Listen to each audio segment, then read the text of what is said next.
It was the summer of 1974, and the air in Black America smelled like something burning. Not buildings this time, not cities. Something quieter than that, and far more dangerous. It smelled like a betrayal that nobody had fully named yet, but everyone could feel it in the way conversations stopped when certain names were mentioned, in the way opinions that had once seemed settled were suddenly open again, raw and contested, and alive with a fury that had nowhere clean to go. James Brown had spent the better part of 2 decades building himself into the most powerful symbol Black America had ever produced in the music world. He had stood on stages across the country and screamed a declaration that shook walls and cracked ceilings and made people cry in the dark because it named something they had been carrying so long they had forgotten it had a name. "Say it loud," he had shouted, and 20,000 voices had shouted it back. "I am Black, and I am proud." He had put his body on the line when cities were burning in the wake of the assassination of Martin Luther King Jr., stepping in front of cameras and microphones in Boston and Washington and other cities on the edge of eruption, begging young Black men to go home, to not destroy their own neighborhoods, to trust that something better was still possible even when the evidence for that trust had been scattered across a hotel balcony in Memphis, Tennessee. Politicians had thanked him. Community leaders had embraced him. Parents had pointed to him as proof that you could come from nothing, from the absolute bottom of what America offered its Black children, and still build something that the whole world would have to reckon with. His name had become shorthand for a certain kind of uncompromising Black identity, a shorthand that people used because it contained more meaning than any longer phrase could hold. And then he had shaken Richard Nixon's hand. In most situations, that sentence would mean very little. Politicians shake hands with entertainers, and entertainers shake hands with politicians, and the whole ritual means approximately nothing because both parties understand it as theater, and the audience understands it as theater, and everyone moves on. But in 1972, actually in the middle of one of the most politically charged and painful moments in modern American history, when the Nixon administration was actively and systematically working to dismantle the programs and protections that Black Americans had bled and died for across an entire generation of struggle, when the wounds of the civil rights movement were still fresh and raw, and many of them still open and bleeding, that handshake did not land as theater. It landed in the Black community like something much heavier and much more personal. It landed like a grenade with a slow fuse, and for 2 years the fuse burned, and then in 1974 it finally exploded. The explosion had a name. That name was Gil Scott-Heron. To understand what happened between these two men, you have to understand what Gil Scott-Heron actually was in the world at that moment. Because he was not simply a musician, and he was not simply a poet, and any description of him that ends with one of those 2 words fails to capture the particular quality of his presence in American culture during those years. He had grown up in Jackson, Tennessee, raised largely by his grandmother after circumstances pulled his family apart in the ways that circumstances pulled apart Black families in mid-century America, with a regularity so total that it had almost stopped registering as tragedy and had started registering as weather.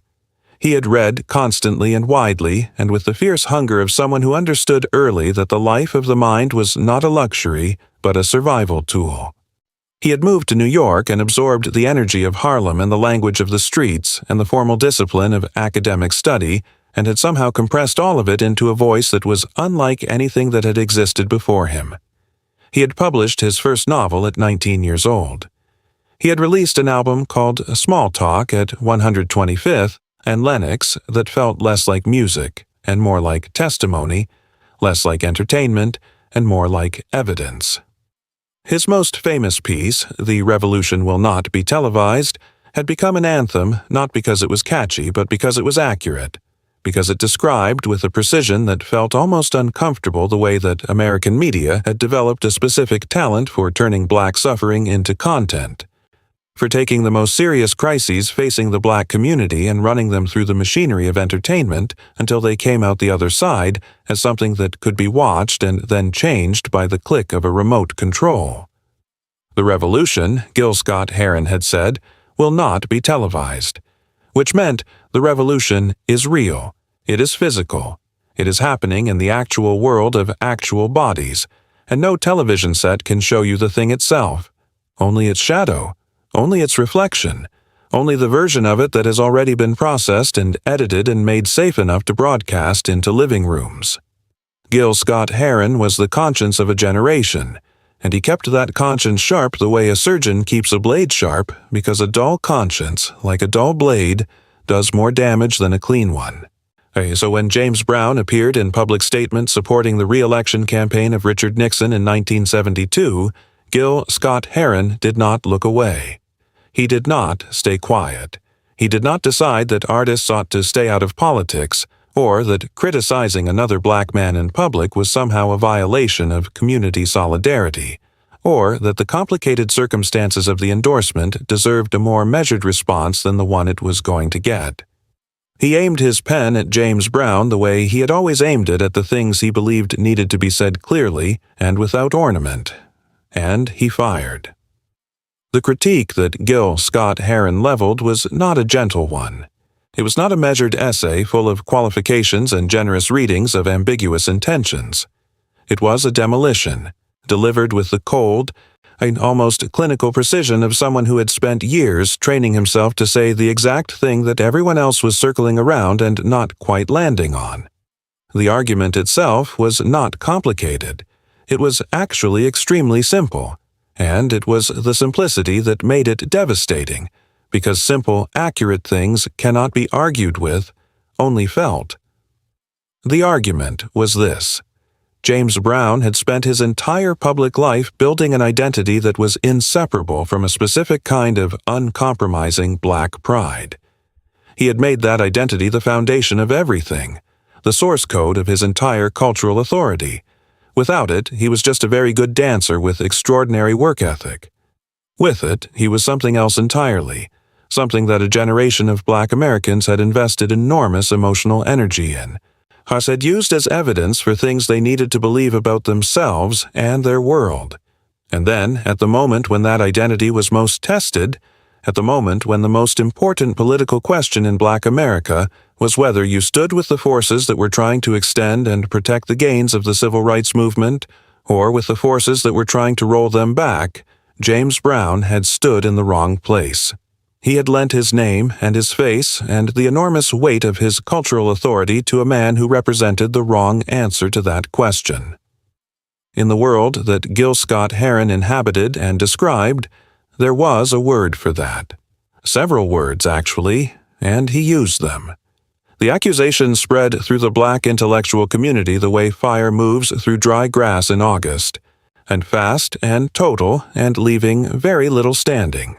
Writers and activists and community leaders who had already been quietly uneasy about James Brown's political positioning suddenly had a framework for their discomfort, a vocabulary for the thing they had been feeling but not quite saying. The endorsement of Nixon was not in this reading simply a political miscalculation or a naive gesture by a man who did not fully understand the implications of what he was doing. It was evidence of something deeper and more troubling and more universal. The way that fame corrupts, the way that proximity to power seduces even the most defiant voices into accommodation, the way that a man can begin his career as something genuinely dangerous to the established order and end it as a decoration for that order, providing cover for the very forces he once claimed to oppose. James Brown heard all of it. He could not have avoided hearing it. It was everywhere. It was in the music press and in the community newspapers and in the conversations that happened backstage at venues across the country and in the back rooms of record stores and in the churches where people still gathered on Sunday mornings to talk about what was happening to their community and their country and their children. The criticism was not whispered. It was stated plainly in public by people who commanded enormous respect, chief among them a man whose voice had become one of the most trusted instruments of political truth that Black America had ever produced. What happened inside James Brown during this period is not something anyone can say with certainty. He was not a man who invited people into his interior life. He had built walls around himself that were thick and high and had been constructed over decades of surviving conditions that would have broken most people into pieces too small to reassemble. He had grown up in poverty so absolute that as a child he had been turned away from school because his clothes were insufficient for the standards the school had set. He had shined shoes and danced for coins on the street corners in Augusta, Georgia. He had served time in a juvenile detention facility.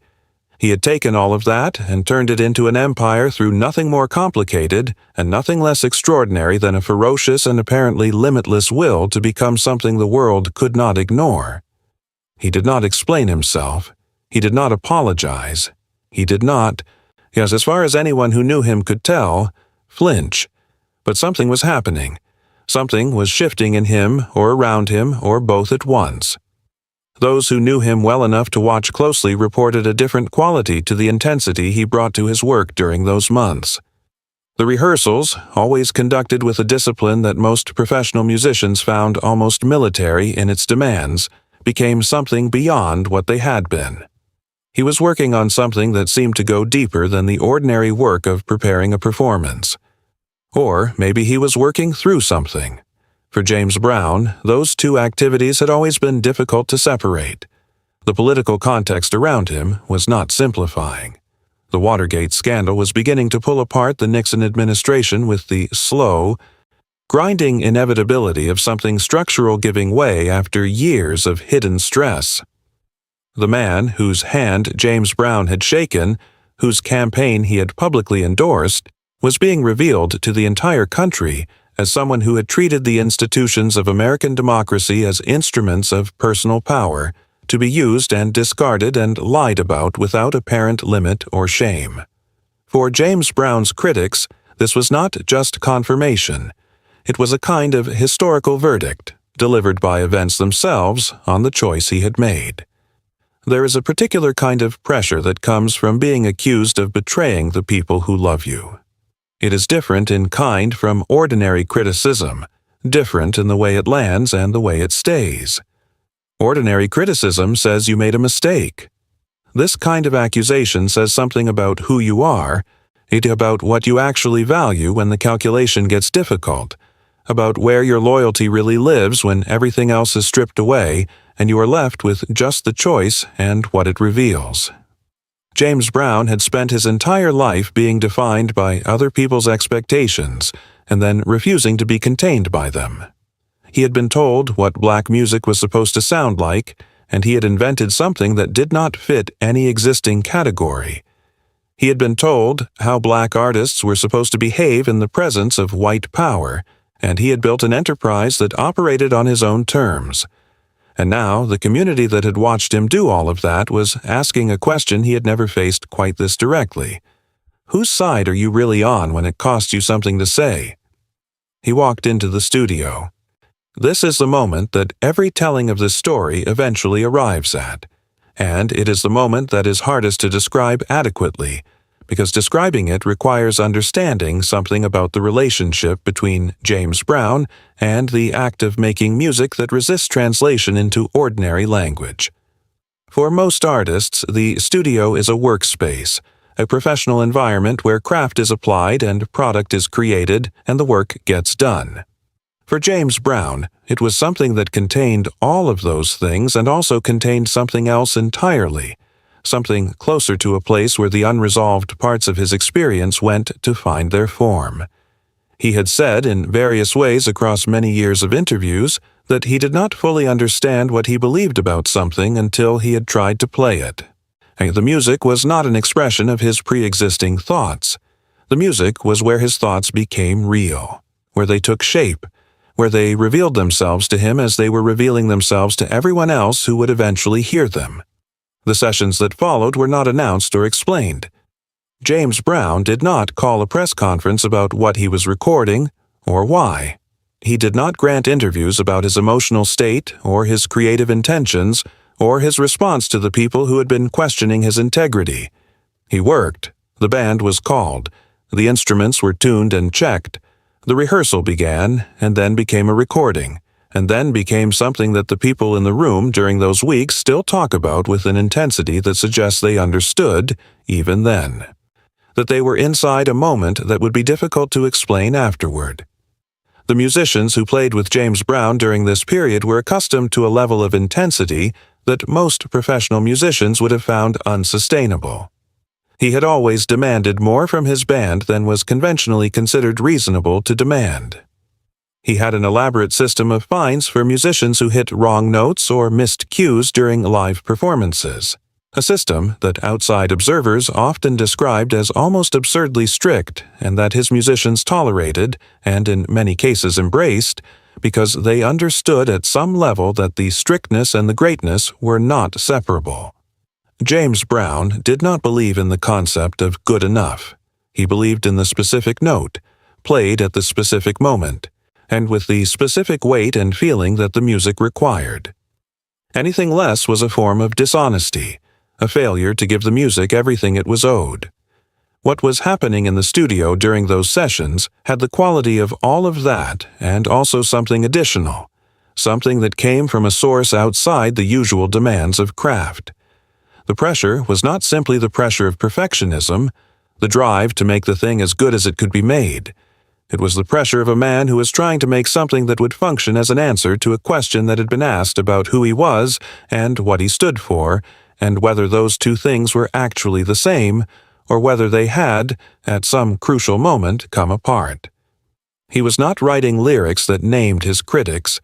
He was not constructing arguments in musical form. He was doing something harder and stranger than that. He was trying to make something so true, so rooted in the actual lived texture of Black experience in America, so physically and emotionally undeniable in its authenticity, that the question of his authenticity would be rendered absurd by the existence of the answer. Whether that is what the music accomplished is something that people who were there, and people who heard it afterward, still disagree about. Not about its quality, about what it meant, because the song that came out of those sessions was not a simple statement. It was not a press release in musical form, not a declaration of innocence or a demonstration of loyalty. It was more complicated than that, and the complication was not a flaw. James Brown had always understood that the music which lasts is the music that holds the contradictions without resolving them, that contains multiple true things at once and trusts the listener to feel the tension between them without needing it explained. The song he made held contradictions. It spoke about the relationship between suffering and dignity. It spoke about the capacity to build something real and lasting out of conditions designed to prevent exactly that. Yet spoke about survival not as the mere absence of defeat, but as its own active, physical, demanding achievement. And it did all of this with an energy that was, in its rhythmic structure and its emotional texture and its complete absence of apology, unmistakably and specifically and irrefutably Black. When the song was released, it went to number 1. But this is where the story refuses to resolve into the shape that would make it most comfortable to tell, because Gil Scott-Heron did not hear the song and retract his criticism. He did not acknowledge that the music had answered his questions about James Brown's integrity. He continued to hold exactly the position he had always held, which was that what a person does with their body in the actual world, who they stand next to, and who benefits from their endorsement, and what that endorsement costs the people it is used against, matters at least as much as what they put on record. A great song made by a man who has lent his name to the wrong cause remains a great song, he might have said. But the cause does not become less wrong because the song is great. And James Brown never addressed the critique directly. He did not sit across from a journalist and explain the reasoning behind his support for Nixon, did not offer a public defense of what he had done or a public accounting of what he had been thinking. He did what he had always done when the world attempted to define him in terms he did not accept, or to confine him in a narrative that did not accommodate the full, complicated reality of who he was. He performed. He played. He created. He showed up on stages and gave everything he had, night after night, to audiences of tens of thousands who came uncertain about what they were going to feel and left having felt something that most of them would have difficulty naming, but that they recognized as real. The community that had been divided by the accusation remained divided. Some people heard the new music and heard in it the James Brown they had always known, the one who had not been sold or compromised or corrupted, but who had simply made a political miscalculation that did not and could not define him, given the full context of everything else he had said and done and made across his entire life and career. Others heard the same music and felt what they always felt when they heard him, the undeniable force of it, the rhythmic intelligence, the almost terrifying physical commitment that came through even on a recording, even through speakers, even at a distance of years, and still found themselves sitting with the question that Gil Scott-Heron had put into the air. Who are you serving, really, when the applause fades and the lights come down and you are alone with the choices you have made? The question, it turns out, is not one that music can fully answer. This may be the most honest thing that can be said about everything that passed between these two men across those years. Gil Scott-Heron was right about something, and James Brown was right about something, and the space between what each of them was right about is not empty. That space is where the most serious and most necessary questions about the relationship between art and politics and personal responsibility and community obligation actually live. It is not a comfortable space. It is not supposed to be. Gil Scott-Heron believed that black artists carried an obligation that came with their platform and could not be set aside when it became inconvenient. He believed that the choices a person made in the daylight world were continuous with the choices they made in the studio. That identity was not something you could compartmentalize so completely that your political associations had no bearing on your cultural authority. He had watched, with the specific grief of someone paying close attention, as talented and genuine people became beautiful mouthpieces for forces that were quietly and efficiently destroying the people who loved them. He had made it his life's work to name that process, to stand in its path, to insist on a different standard even when insisting on it cost him things he could have had if he had been willing to be less insistent. When James Brown gave that standard what looked to him like a public repudiation, Gil Scott-Heron did what he had always done. He named it. That was his function. That was the thing he had trained himself at considerable personal cost to do. James Brown believed something else, or perhaps believed the same thing and arrived at different conclusions about what it required in practice. He had come from a world so stripped of resources and so indifferent to his survival that the mere fact of his existence as a wealthy, powerful, globally recognized artist was itself a form of argument, a demonstration of something that people who had grown up with the same beginnings needed to see demonstrated. He had not gotten there by following anyone's rules about how black success was supposed to look or what forms it was permitted to take. He had gotten there by being impossible to ignore, impossible to contain, impossible to destroy despite every force that had been arrayed against exactly that outcome. And he seems to have believed, and at some level that he never fully articulated, but that is visible in the choices he made, that this impossibility was its own political act, that the sheer scale and durability of what he had built said something that no endorsement or refusal of endorsement could say as clearly. Whether that belief was wisdom or was self-justification, or was some mixture of the two that cannot be cleanly separated by any analysis applied from the outside, is not something this story can resolve. The inability to resolve it is not a failure of the story. It is the point of the story. What is not in question is what the music did. The song went to number 1. It was played on radio stations from coast to coast, and it was danced to in clubs in every city that had black people in it, and several cities that were mostly composed of other people who had been changed, without necessarily knowing it, by what black music had done to American culture over the previous 20 years. It made people feel something genuine and specific about who they were and where they came from and what they were capable of surviving. That is not a small thing. That is, in fact, one of the largest things that art can do. James Brown had always believed this, had staked his entire life on the belief that making people feel their own humanity more fully was not merely entertainment, but something closer to a sacred function. and the song fulfilled that function with the same relentless efficiency that everything he had ever made fulfilled it. At the same time, Gil Scott-Heron kept writing. He kept performing. He kept standing in rooms full of people who needed to hear things that were uncomfortable and saying those things without decoration and without apology. He never allowed himself to become safe. He never allowed the urgency to leach out of what he did. The cost of maintaining that urgency across a lifetime was significant and is visible in the biography. The periods of real poverty, the struggles with addiction, the long years of relative obscurity during which the mainstream had moved on to other sounds and other concerns, while he kept doing the same necessary and largely uncompensated work of keeping the conscience alive. The two men occupied the same world and moved through it in nearly opposite directions, toward opposite kinds of recognition and opposite kinds of cost. James Brown became one of the most famous and commercially successful artists in the history of recorded music. Gil Scott-Heron became one of the most important. These are not the same thing and have never been the same thing, and the gap between them is worth sitting with rather than closing.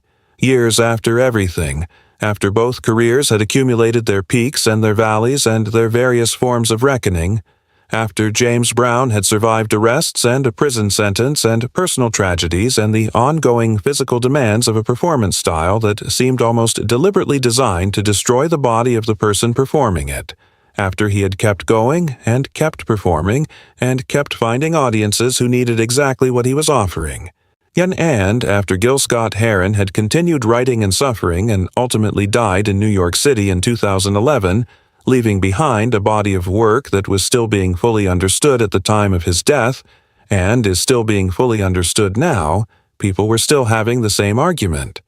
Some said that James Brown had been vindicated by the sheer cumulative weight of his cultural output, that the Nixon endorsement had been made irrelevant by everything that came before it and after it, that you could not look honestly at the full arc of what he had done and conclude that it was the work of a man who had betrayed his people. The work was too honest for that conclusion. The work was too plainly born from the same soil and the same suffering and the same refusal to be extinguished that had always been his defining quality. Others said that this argument, however emotionally satisfying, was precisely the kind of argument that Gil Scott-Heron had spent his life warning against. That great art does not grant immunity from accountability. That a man can make music of genuine and lasting importance and still make choices that have real consequences for real people. That the beauty of the music is not a reason to stop asking questions about the choices. That acknowledging the complication is not a failure of loyalty to the music, but a form of respect for the full human cost of producing it.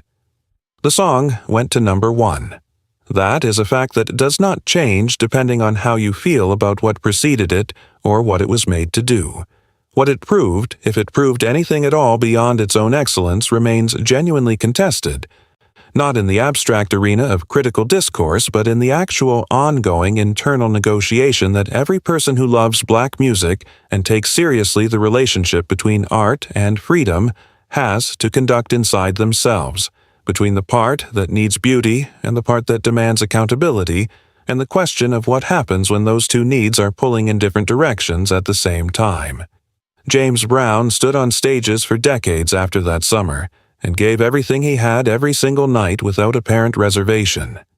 He danced until his body stopped cooperating and then kept dancing anyway. He put on the cape and had it pulled from him and fought his way out from under it again, over and over, in the ritualized drama that had become one of the most recognizable theatrical gestures in the history of live performance, a ritual that was about exhaustion and resurrection and the refusal to stay down, a ritual that meant something different to everyone who saw it, but that seemed to mean something to everyone. Gil Scott-Heron never stopped asking the questions. He never stopped insisting on the gap between what we say we are and what we do when the doing is difficult. He never stopped describing that gap with precision and without comfort. Two men, two truths, one gap between them that neither music nor silence has ever fully closed. The song is still playing somewhere right now. Someone is hearing it for the first time and feeling something they will spend years trying to understand. And somewhere in that feeling, if they listen carefully enough, they might also hear the question that has always been inside it, the question that James Brown answered with his body every night for 50 years, and that Gil Scott-Heron answered with his words, and that neither answer, for all its power and all its cost, has ever quite put to rest.